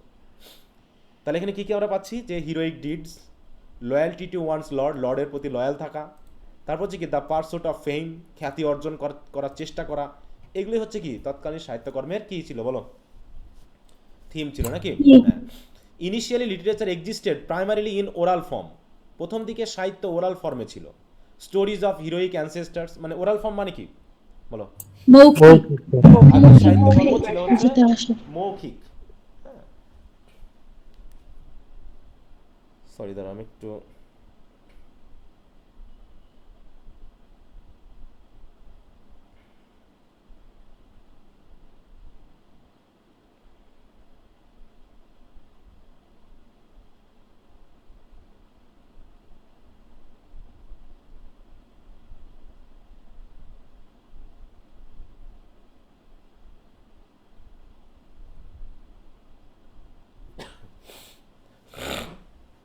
তো দেখো, তাই বলছে মৌখিক ছিল, তাই না, ওরাল ছিল। এবং সেই স্টোরিগুলো কিসের ছিল, হিরোইক অ্যানসেস্টার্স, আগের তাদের যে মানে দাদা নাতি বাবা হিরোইক ছিল তা সেগুলো নিয়ে ট্রাইবাল কনফ্লিক্টস, বিভিন্ন দলের ভিতরে দ্বন্দ্ব সংঘাত যুদ্ধ, লিজেন্ডারি ব্যাটলস, এইগুলো ছিল হচ্ছে তৎকালীন সময়ের সাহিত্যকর্ম। কারণ এগুলোকে তারা এর মাধ্যমে কী করে রাখতো, প্রিজার্ভ করে রাখতো। কাদের দ্বারা? By poets known as scops. তখন পয়েটদেরকে কী বলা হতো বলো? স্কুপস বলা হতো, তাই তো? স্কুপস নামে তাদের পয়েটরা এই সকল বিষয়গুলো সাহিত্যকর্মের মাধ্যমে লিখে রাখতো। এবং যুদ্ধের পর এগুলো করতো কি, যখন তারা ক্লান্ত হয়ে যেত, রেস্ট নিতে আসে, তখন এই স্কুপেরা ওরালি তাদের এই গল্পগুলো শোনাতো তাদের বিনোদন দেওয়ার জন্য। This oral narrative help maintain cultural identity. আর ওইগুলো যেহেতু ওরালি তারা ধরে রাখতো, ধারণ করতো, অতএব কালচারাল আইডেন্টিটিটা তারা মেনটেন করতো। যেমন আমাদের বাঙালি সাহিত্যকর্ম আমাদের বাঙালি আইডেন্টিটিকে তুলে ধরে, তাই না?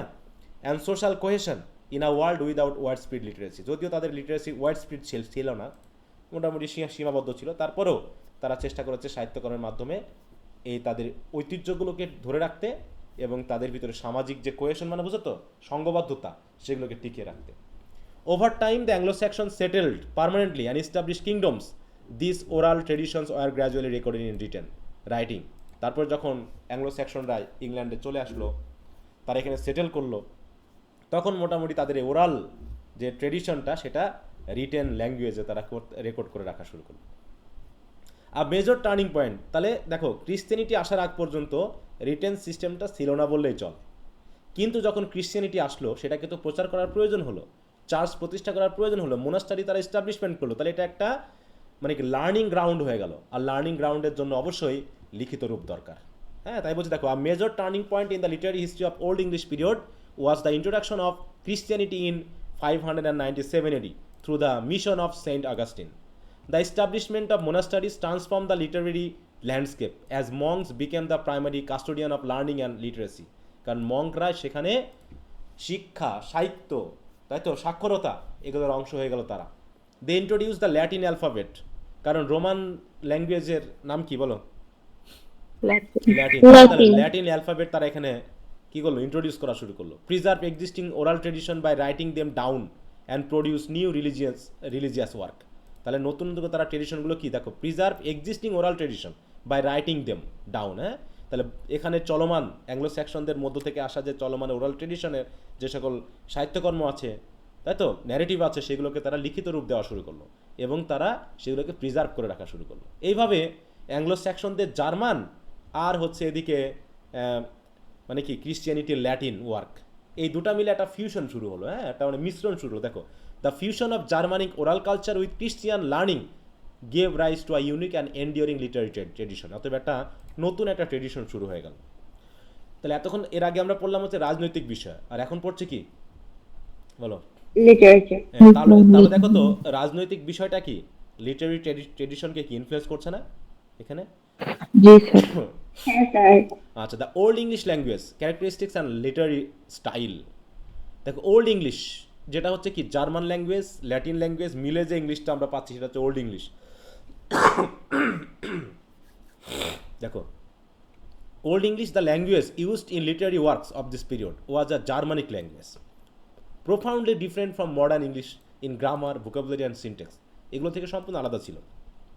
ইট was highly inflected, meaning that grammatical relationship are express through word endings rather than word order. হ্যাঁ, মানে ওয়ার্ডের এন্ডিং দিয়ে গ্রামাটিক্যাল রিলেশনশিপগুলো বোঝানো যেত।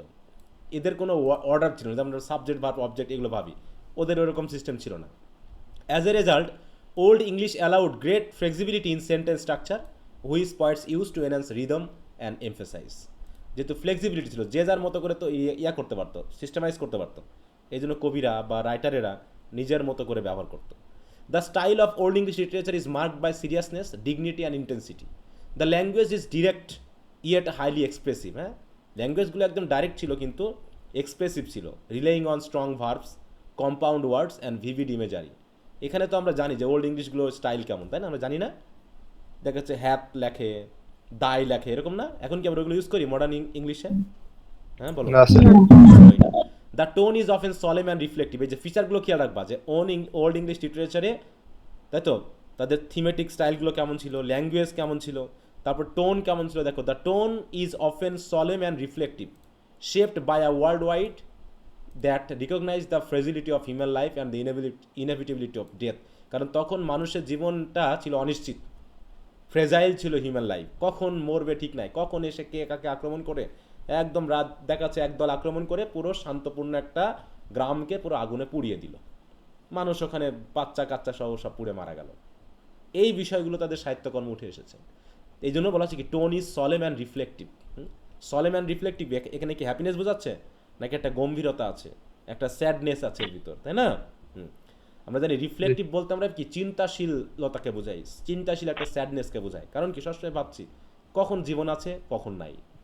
দিস সেন্স অফ ইমপারমানেন্স, কারণ কি জীবনটা হচ্ছে পার্মানেন্ট না, impermanence gives old English literature its characteristic mood of rest and melancholy. হ্যাঁ, এক ধরনের মেলানকলি মুড কিন্তু তাদের সাহিত্যকর্মে ছিল। এগুলো হচ্ছে কি feature. The elevated and formal style of old English poetry reflects is origin in public performance. এবং এই তৎকালীন কবিতাগুলো কি বইয়ে প্রকাশ করা হতো এরকম কিছু? না স্যার। হ্যাঁ, এগুলো না, স্যার। কি করা হতো? জনগণের সামনে বা সেনাদের সামনে যারা যুদ্ধে যেত তাদেরকে বিনোদন দেওয়ার জন্য পাবলিকলি পারফর্ম করা হতো। অতএব এ কারণেই তাদের ল্যাঙ্গুয়েজগুলো ছিল কেমন? Elevated and formal. বিশেষ করে তারা রাজাদের সামনে বা সম্রাটদের সামনে তারা এগুলোকে বলতো। দেখো, পয়েমস আর অফেন, এই যে বলছে, হ্যাঁ, poems are often recited in communal setting such as royal halls, রাজার রাজদরবারে, where language carried ceremonial and symbolic weight. যেখানে আমরা কি প্রধানমন্ত্রীর সামনে যে কোনো ভাষায় কথা বলতে পারবো? বলো, প্রধানমন্ত্রী বা ভালো ভালো জায়গাতে বলতে পারবো যে কোনো ভাষায়? সেখানে নিশ্চয়ই ল্যাঙ্গুয়েজ ছিল, এই যে বলছে language carried ceremonial and symbolic weight. অতএব ল্যাঙ্গুয়েজ ঠিক মতো হতে হবে, কারণ ল্যাঙ্গুয়েজের মধ্যে একটা ওয়েট আছে, হ্যাঁ, সিম্বলিক মিনিং আছে। সুতরাং এইগুলো যদি ঠিক মতো ব্যবহার করা না যায় তাহলে দেখা যাচ্ছে রাজা হয়তো রেগে গিয়ে কবিকে কতল করে ফেলতেছে। হ্যাঁ, এরকম আর কি বিষয়টা। Even when expressing personal grief and loss, এমনকি ব্যক্তিগত গ্রিফ বা লস প্রকাশ করতে গেলেও old English literature maintains a controlled and dignified tone. এখানেও টোনটা খুবই কন্ট্রোলড ছিল, প্রিজার্ভ ছিল, রিজার্ভ ছিল, তাই তো, এবং ফর্মাল ছিল, সেগুলোকে মেনটেন করতে। তাহলে এখানে কি পেলাম আমরা? ইংলিশ, তাই তো, ওল্ড ইংলিশ ল্যাঙ্গুয়েজ এবং তার লিটারারির যে ফিচারগুলো, সেই ফিচারগুলো কিন্তু আমরা এখানে দেখেছি, তাই না? যে স্টাইল কেমন, তারপর তার টোন কেমন, তার ল্যাঙ্গুয়েজগুলো কেমন, তাই না, এই ব্যাপারগুলো, এবং মুড কেমন, হ্যাঁ, এখানে দেখানো হয়েছে। কারণ তৎকালীন মানুষের ব্যাপারের সাথে এগুলো রিলেটেড। এরপর হচ্ছে এখানে যেহেতু অধিকাংশ ক্ষেত্রে হিরোইক কাজ ছিল, তাই না, যুদ্ধে যাওয়া, রাজ্য দখল করা, এই সকল ব্যাপারগুলো আসতো, এই জন্য অধিকাংশ পোয়েট্রিতে হিরোইক ডিডগুলোকে উপস্থাপন করা হতো। যেমন হচ্ছে the heroic tradition and epic poetry. One of the most defining feature of old English literature is it strong emphasise on heroic and epic themes. এখানে অধিকাংশই শর্ট লিরিক তারা লেখেনি, তারা লিখেছে long story related epic poem. This focus reflects the values of Anglo Saxon warrior society. হ্যাঁ, যে সেই সোসাইটির অধিকাংশ মানুষ ছিল হচ্ছে যোদ্ধা, এবং এ কারণে তাদের যুদ্ধে টিকে থাকার জন্য যে একটা শক্তি দরকার, সেইগুলো তারা এই পোয়েট্রি থেকে বা সাহিত্যকর্ম থেকে পেত। যেমন আমাদের 1971 সালে যুদ্ধের সময় আমাদেরকে হেল্প করেছিল কারা বলো? আমাদের এনকারেজমেন্ট রাখার জন্য, তাই না, কবিরা, গায়কেরা, হ্যাঁ, তাদের সাহিত্যকর্ম দিয়ে আমাদেরকে কি করেছে? আমাদের স্পিরিটকে তারা স্টেবল রাখার চেষ্টা করেছে, এনকারেজ করেছে। তাই বলছি, দেখো, this focus reflects the values of Anglo Saxon warrior society, হ্যাঁ, in which survival depended on military strength. টিকে থাকাটা হচ্ছে মিলিটারি স্ট্রেংথের উপর নির্ভর করতো, কারেজ, লয়্যালটি আর লিডারশিপের উপর ডিপেন্ড করতো। The heroic code emphasise devotion to one's lord, generosity towards followers and the pursuit of lasting fame through noble deeds. এই বিষয়গুলো তিনটা জিনিস, হ্যাঁ, ডেভোশন টু ওয়ান্স লর্ডের প্রতি ডেভোটেড থাকতে হবে, জেনারসিটি টুয়ার্ডস ফলোয়ার্স, এবং যারা সহকর্মী তাদের ক্ষেত্রে জেনারাস হতে হবে, অ্যান্ড পারসুট অফ লাস্টিং ফেম, এবং আমাদের উদ্দেশ্য হচ্ছে কি তৎকালীন সময়ে খ্যাতি সন্ধান করা, খ্যাতি অর্জন করা। এইগুলোই ছিল তৎকালীন হিরোইক পোয়েমের theme. The greatest and most celebrated work of English heroic literature is Beowulf, an epic poem that stands as the earliest masterpiece of English literature. তাহলে আর্লিয়েস্ট এপিক পোয়েম ইংরেজি সাহিত্যের নাম কি বলো? Beowulf. Set in Scandinavia, the poem recounts the exploit of Beowulf, a Geatish hero who defeated monster Grendel and Grendel's mother and later a dragon that threatened his people. তাহলে এই গল্পে দেখানো হয়েছে যে একজন রাজা, একজন হিরো বিওলফ, সে কি করেছিল? গ্রেন্ডেল নামে একজন মনস্টার, তাকে পরাজিত করেছিল, তার মাকে পরাজিত করেছিল, এবং পরবর্তী আর একটা ড্রাগনকে পরাজিত করে সেখানকার লোকজনকে সে রক্ষা করেছিল। এইভাবে দেখো হিরোইক ডিডগুলোকে তুলে ধরা হচ্ছে। Through these battles, Beowulf celebrates ideals such as bravery, loyalty, generosity, and kingship. However, Beowulf is not merely a tale of heroic adventure. এটা যে শুধু হিরোইক অ্যাডভেঞ্চারের টেল তা নয়, it also reflects deep moral and philosophical concern. তো এই রাইটিংয়ের ভিতরে তিনি কিছু মোরাল এবং ফিলোসফিক্যাল কনসার্ন দিয়ে গেছে। বিওলফ কে লিখেছে তা কিন্তু জানা যায় না, এটা হচ্ছে কি আননেম, তাই তো, রাইটার মানে তার নামটা জানা যায় না। The poem repeatedly emphasise the transience of early glory, এবং এখানে দেখানো হয়েছে যে তুমি যতই হিরো হও না কেন, তোমার এই জাগতিক গ্লোরি কেমন, দীর্ঘস্থায়ী নাকি স্বল্পস্থায়ী বলো? ক্ষণস্থায়ী, তাই তো। Transience of earthly glory, the inevitability of death and the limitations of human strength, এগুলো দেখানো হয়েছে। Beowulf's final battle with the dragon, in which he sacrifice his life to save his people, সে নিজের জীবন স্যাক্রিফাইস করে দেয়। Highlight the tragic dimension of heroism, হ্যাঁ, যে হিরোদেরকে অন্যের জন্য জীবন কিন্তু সঁপে দিতে হয়, এটা হচ্ছে হিরোইজমের একটা কেমন ট্র্যাজিক ডাইমেনশন, মানে একটা দুঃখদায়ক মাত্রা, যে হিরো মানেই ভয় পাইলে হবে না, তোমাকে সকলের স্বার্থে নিজের জীবনকেও বিলিয়ে দিতে হতে পারে। এই বিষয়গুলো এখানে দেখানো হয়েছে। This blend of heroic idealism and reflective melancholy is a hallmark of old English literature. তো আজকে এখানে এই পর্যন্ত রাখছি। তাহলে আমরা এখানে দেখলাম, তোমাদের একটা কাজ দিয়ে দিই, হ্যাঁ, এই জায়গাটুকু তো আমি পড়াই দিব। এইখানে একটা শেষের দিকে আছে, দেখো, story of Beowulf in brief. তাহলে বিওলফের গল্পটা এখানে সংক্ষেপে আমি দিয়ে দিয়েছি, ঠিক আছে? এইটা তোমাদের একটু কাজ হবে বাসায় পড়ে নেওয়া, মনে থাকবে তো? হ্যাঁ,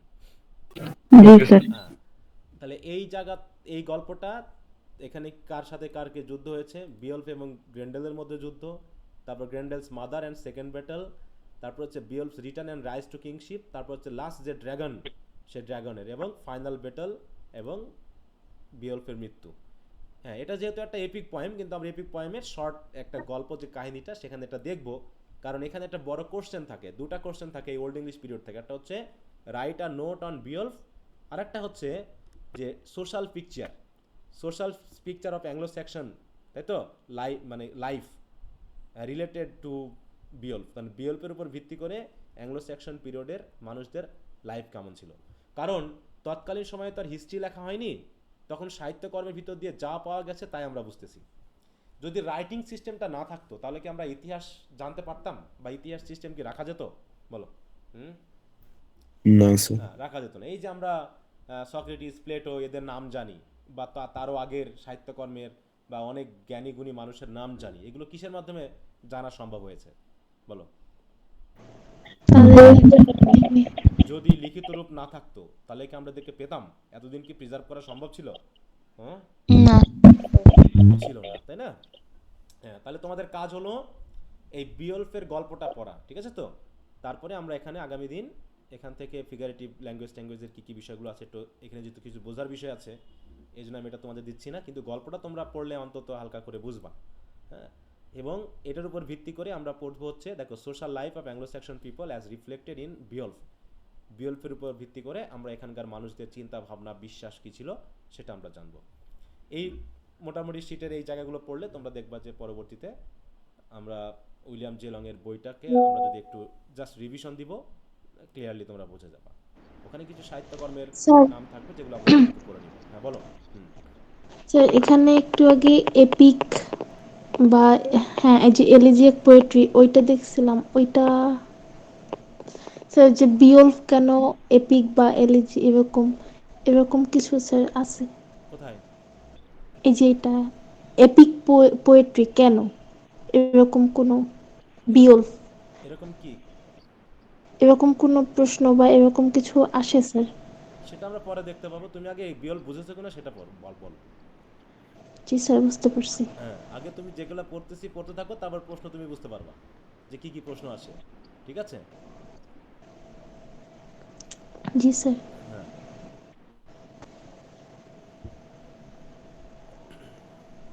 তাহলে এখানে রাখলাম।